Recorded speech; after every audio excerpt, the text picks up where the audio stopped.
நண்பர்களுக்கு வணக்கம். இந்த வீடியோவில் வந்து அரைக்கீரை வளர்ப்பு தான் பார்க்க போகிறேன். இந்த அரைக்கீரை ஆல்ரெடி எப்படி விதைக்கிறதுன்னு சொல்லி ஏற்கனவே வீடியோ கொடுத்துருக்கேன். ஸோ நான் வந்து கோடு போட்டு அரைக்கீரை விதையை ஃபுல்லாக வந்து விதைச்சிருந்தேன். பார்த்திங்கன்னா வந்து சூப்பராக வந்திருக்கு அரைக்கீரை. முன்னாடி வந்து நிறையா கீரை வந்து சரிஞ்சு போச்சு. பட் இருந்தாலும் வந்து வந்த கொஞ்சமே வந்து சூப்பராக வந்திருக்கு. இதில் பார்த்திங்கன்னா தெரியும் உங்களுக்கு, ஓரளவு நல்லா க்ரோத் ஆகிருக்கு.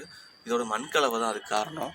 இந்த தொட்டியில் வந்து நான் பெருசாக மண்கலவை வந்து மெனக்கடலை, அதனால் பெருசாக வந்து இதில் கீரை வந்து எதுவும் வரல. ஆனால் இந்த தொட்டியில் வந்து அடுத்த ஒரு வாரத்தில் வந்து அறுவடை தயாராகிடும்.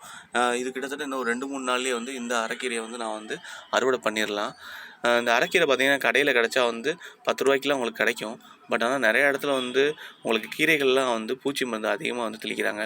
ஸோ நீங்கள் மாடி தோட்டம் வைக்கும் போது மற்ற செடி வளர்க்குறீங்களோ இல்லையோ, ஒரு மினிமம் ஒரு 3-4 கீரை போட்டு வளர்த்திங்கனாலே போதும். நான் வந்து சிவப்பு கீரை தண்டங்கீரை, பச்சை தண்டங்கீரை, பொன்னாங்கண்ணி கீரை, பச்சை பொன்னாங்கண்ணி கீரை, அப்புறம் வெந்தயக்கீரை, இதெல்லாம் 5 வந்து நான் வந்து ஒரு க்ரோ பேக்கில் போட்டு வளர்த்துக்கிருக்கேன். அப்புறம் இந்த மாதிரி தொட்டியில் வந்து நான் அரைக்கீரை வந்து வளர்த்துக்கிருக்கேன்.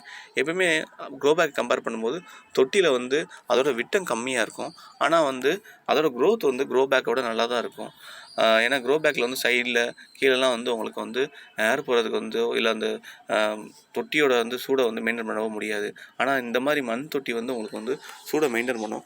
ஆனால் இது பயங்கர வெயிட்னால அவங்கள அதாவது நிறையா தொட்டியை வந்து யூஸ் பண்ண முடியாது. அந்த ட்ராபேக்னால தான் நம்ம வந்து க்ரோ பேக்கில் வந்து வளர்க்குறோம்.